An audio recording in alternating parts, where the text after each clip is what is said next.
लाल दहे लाली मुखे कंठ विराजे हार, भुजदंड बलशाली सदा, जय जय वीर अपार। सभी प्रेम से बोलिए पवन सुत हनुमान जी की जय, सियापति रामचंद्र की जय।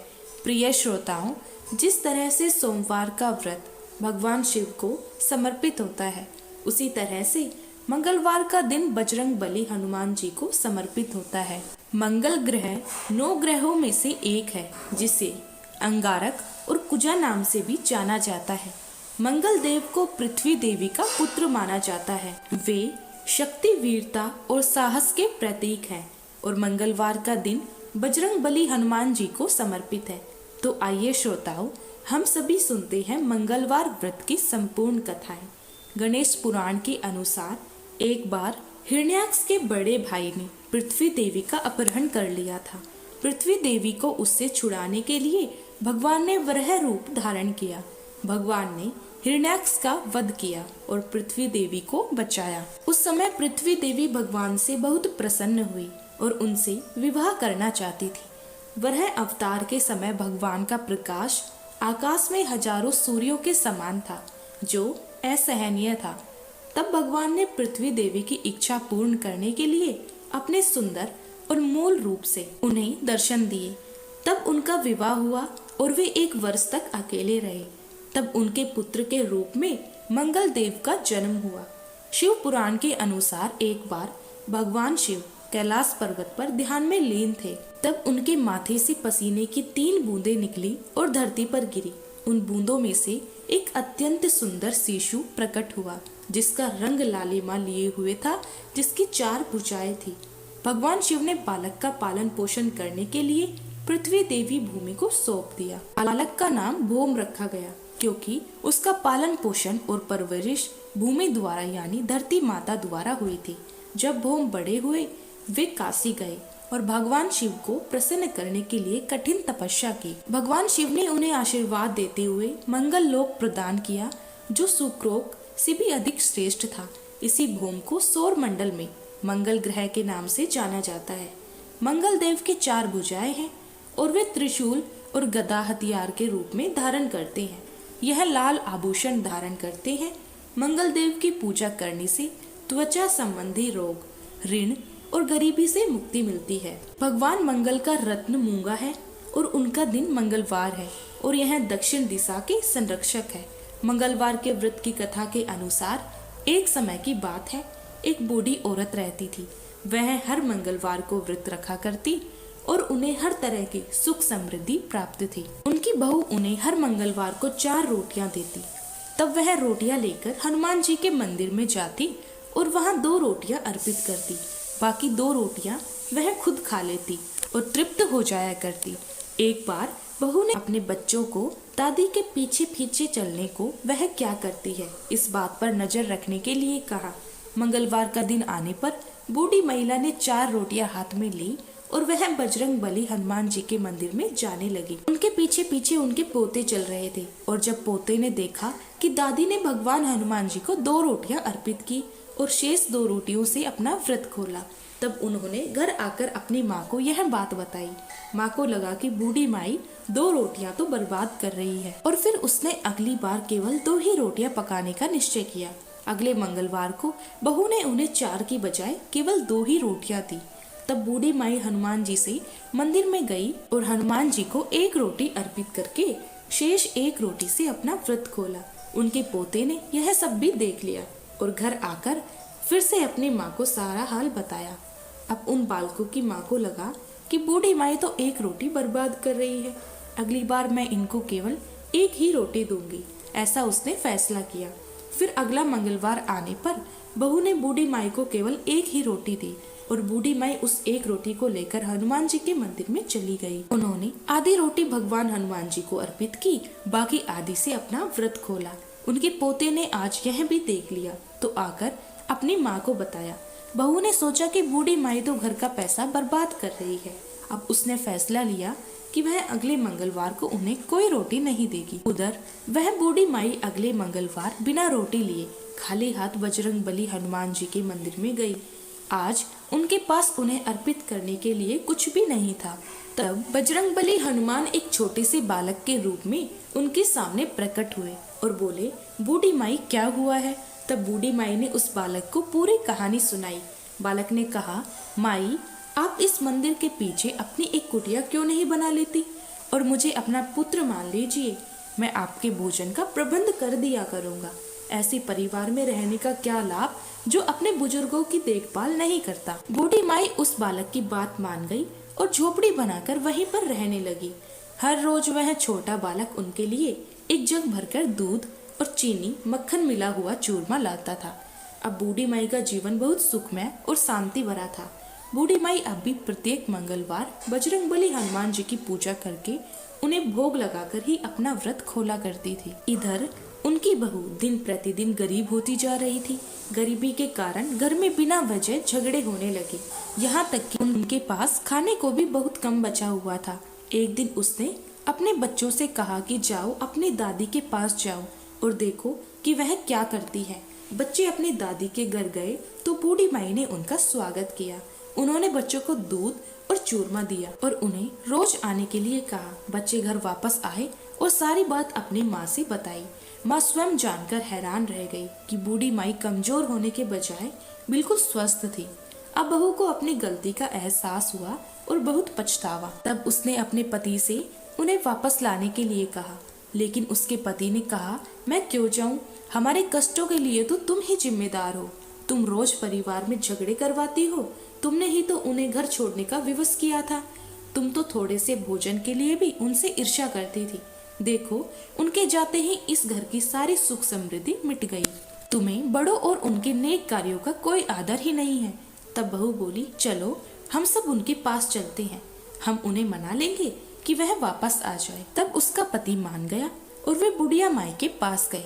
वहां जाकर उन्होंने देखा कि एक छोटा बालक बूढ़ी माई के पास बैठकर उन्हें भोजन परोस रहा है। बूढ़ी माई की बहू अपनी सास के चरणों में गिर पड़ी और अपनी गलतियों के लिए क्षमा मांगने लगी। बूढ़ी माई ने उस बालक से कहा, मैं उनके साथ जाऊं क्योंकि उन्हें अपनी गलती का एहसास हो गया है। बालक ने कहा, हाँ माँ जी, आप जा सकती हैं। अगर आपको कोई परेशानी हो तो फिर से आप वापस आ जाइएगा। अब बूढ़ी माई अपने परिवार के पास वापस लौट गई। अब भी बूढ़ी माई प्रत्येक मंगलवार का व्रत रखती, लेकिन अब उनकी बहू ने कभी भी हनुमान जी को अपने भोजन का आधा भाग अर्पित करने पर कोई भी आपत्ति नहीं जताई। उनके घर में फिर से सुख समृद्धि लौट आई और वे सभी सुखमय जीवन बिताने लगे। एक बार एक ब्राह्मण दंपत्ति थे। उनके संतान सुख प्राप्त नहीं था, इस कारण वे दुखी रहा करते थे। ब्राह्मण पुत्र प्राप्ति की कामना में हनुमान जी की पूजा करने के लिए एक बार वन में चले गए। वहाँ भक्ति भाव से वे हनुमान जी की पूजा करने लगे। घर पर उनकी पत्नी भी पुत्र प्राप्ति के लिए प्रत्येक मंगलवार का व्रत करती थी। व्रत के अंत में भोजन बनाकर हनुमान जी को भोग लगाने के बाद ही खुद भोजन करती थी। एक बार किसी कारण से ब्राह्मणी भोजन बनाकर हनुमान जी को भोग नहीं लगा पाई, तो उन्होंने अपने मन में प्रण किया कि अब अगले मंगलवार को हनुमान जी को भोग लगाने के बाद ही वह भोजन करेगी। इस तरह 6 दिन भूखे रहने के कारण मंगलवार के दिन वह मूर्छित हो गई। हनुमान जी उन ब्राह्मण की शक्ति, लग्न और निष्ठा देखकर प्रसन्न हो गए। उन्होंने प्रकट होकर दर्शन दिए और कहा, मैं तुमसे बहुत प्रसन्न हूँ। तुम्हें एक सुंदर बालक देता हूँ जो तुम्हारी बहुत सेवा करेगा। तब हनुमान जी ने ब्राह्मणी को बाल रूप में दर्शन दिए और अंतर ध्यान हो गए। सुंदर बालक को पाकर ब्राह्मणी बहुत प्रसन्न हुई और उन्होंने बड़े प्रेम से बालक का नाम मंगल रखा। कुछ समय बाद जब ब्राह्मण वंश से वापस आए तो बालक को देखकर पत्नी ने पूछा, यह बालक कौन है? पत्नी बोली, मंगलवार के व्रत से प्रसन्न होकर हनुमान जी ने दर्शन देकर मुझे यह बालक दिया है। लेकिन ब्राह्मण देवता को पत्नी की बात पर विश्वास नहीं हुआ, तो उन्होंने सोचा कि उनकी पत्नी उनसे झूठ बोल रही है और अपना पाप छुपाना चाहती है। एक दिन ब्राह्मण कुएं पर पानी भरने जा रहे थे। ब्राह्मणी ने मंगल को भी साथ ले जाने के लिए कहा। ब्राह्मण देवता मंगल को भी साथ ले गए। मंगल को नाजायज समझते हुए उन्होंने उसे धकेलकर कुएं में गिरा दिया और पानी लेकर घर आ गए। घर आने पर ब्राह्मणी ने पूछा, मंगल कहाँ है? ब्राह्मण देवता कुछ बोलते इससे पहले ही मंगल मुस्कुराता हुआ घर में आ गया। यह देखकर अब तो ब्राह्मण देवता आश्चर्य में पड़ गए। सोचने लगे कि इस बालक को तो मैंने कुएं में धकेल दिया था। फिर रात को सपने में ब्राह्मण देवता ने हनुमान जी को कहा, वे कह रहे थे यह बालक मैंने दिया है, तुम्हारा पत्नी पर शक करना उचित नहीं है, वह तो पतिव्रता स्त्री है। ब्राह्मण यह सच जानकर बड़े प्रसन्न हुए और शर्मिंदा भी हुए। इसके बाद तो ब्राह्मण दंपति ने हर मंगलवार को निष्ठा के साथ भक्ति के साथ व्रत करा और आनंद पूर्वक वे अपना जीवन बिताने लगे।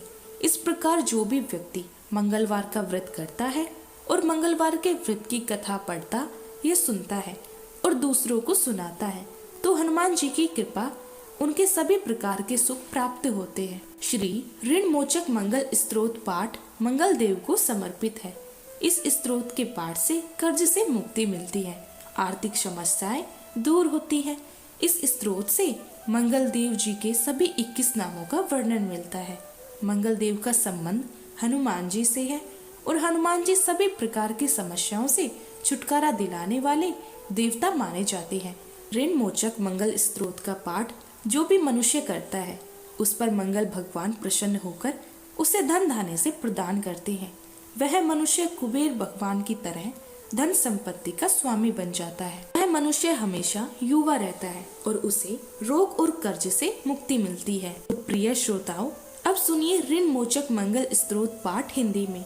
हे मंगल देव, शास्त्रों में आपके जो नाम बताए गए हैं उनमें पहला नाम मंगल, दूसरा भूमिपुत्र जिनका जन्म पृथ्वी से हुआ, तीसरा ऋणहर्ता यानी कर्ज से मुक्ति दिलाने वाला, चौथा धनप्रद यानी धन को देने वाले, पांचवा स्थिर आसन यानी जो अपने आसन पर अडिग रहते हैं, छठा महाकाय यानी जो बहुत बड़े शरीर वाले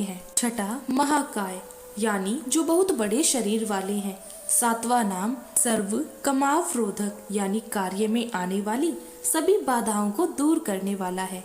हे मंगल देव, आपके नामों में 8वां नाम लोहित, 9वां लोहितांग, 10वां साम का नाम यानी कृपा करने वाले जिसका अर्थ सामक ब्राह्मणों के ऊपर अपनी कृपा दृष्टि रखने वाला है, 11वां धरात्मज यानी पृथ्वी के गर्भ से उत्पन्न होने वाला, 12वां कुज, 13वां भूम, 14वां भूतद यानी ऐश्वर्य को देने वाला, 15वां भूमि नंदन यानी पृथ्वी को आनंद देने वाला है।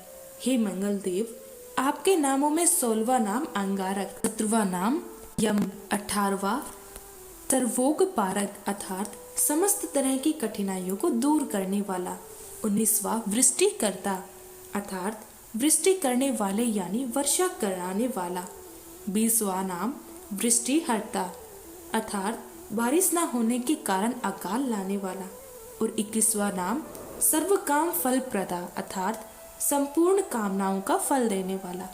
हे मंगल देव, जो मनुष्य आपके इन 21 नामों का वाचन सच्चे मन और विश्वास से करता है उस मनुष्य के ऊपर कभी ऋण यानी कर्ज नहीं होता और वह अथाह धन की प्राप्ति करता है। हे मंगल देव, आपकी उत्पत्ति पृथ्वी के गर्भ से हुई है। आपकी आभा आकाश में कड़कड़ाने वाली दामिनी अर्थात आकाश में चमकने वाली बिजली के समान है। सभी तरह की शक्ति को धारण करने वाले कुमार मंगल देव को मैं नतमस्तक होकर प्रणाम करती हूँ। हे मंगल देव, आपके मंगल स्तोत्र का पाठ मनुष्य को हमेशा अपने मन में किसी भी तरह के विकार को दूर कर और अपनी पूर्ण श्रद्धा और आस्था के साथ करना चाहिए। जो भी मनुष्य इस मंगल स्तोत्र का पाठ करता है और दूसरों को सुनाता है उसके सभी कष्ट दूर हो जाते हैं। हे अंगारक अर्थात अग्नि की ज्वाला से जलने वाले, महाभाग अर्थात पूजनीय ऐश्वर्यशाली भक्तों के प्रति वात्सल्य यानी प्रेम रखने वाले, आपको हम नतमस्तक होकर प्रणाम करते हैं। आप हमारे ऊपर किसी दूसरे से लिया हुआ उधार को पूर्ण करवाकर कर्ज से हमेशा के लिए दूर कर दीजिए। हे मंगल देव, मेरे ऊपर किसी दूसरे का कोई बकाया हो तो उसे समाप्त करवा दीजिए। किसी भी तरह की व्याधि हो तो उसे दूर कर दीजिए। हे मंगल देव, मेरी गरीबी को दूर कर अकाल मृत्यु के भय को दूर कीजिए। मुझे किसी भी तरह का डर, कलेश और मन में दुख हो तो उसे भी हमेशा के लिए दूर कर दीजिए। हे मंगल देव, आपको संतुष्ट करना बहुत ही कठिन है। आप तो मुश्किल से प्रसन्न होने वाले भगवान मंगल देव हैं। आप जब किसी पर अपने कृपा की बारिश करते हैं तो उसे समस्त प्रकार के सुख समृद्धि प्रदान करते हैं।